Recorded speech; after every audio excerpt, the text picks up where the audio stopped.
हम भोरे भोरे घरे रानी जी।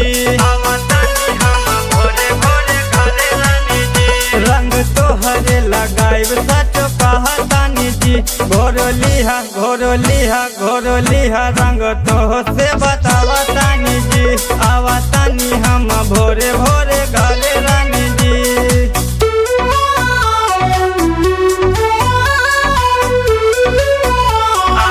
Music by Nisar.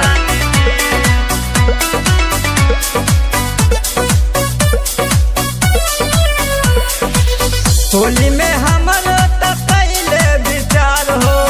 आवे खातिर रानी भैनी तैयार हो। आवे खातिर रानी भैनी तैयार हो। इतना दिन से कहत रहला कबो ना आइला हो।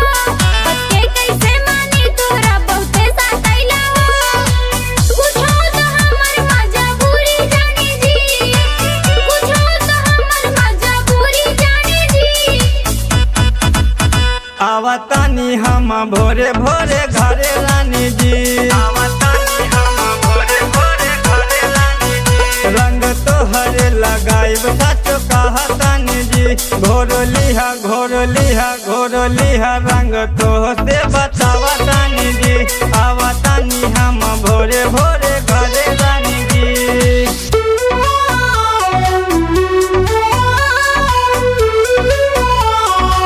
Music by Nisar.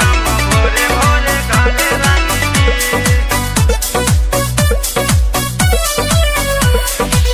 बारू बेचैन काहे इतना ये जान हो। रंगवा लगाई है संग में पंकज उदय भान हो। आंसू के बहाना नाही तोहरा चाली जी। आनुब के नाही भूलिया रउआ आई हाली जी। दिल जानी करे राउर जल्दी आई जी।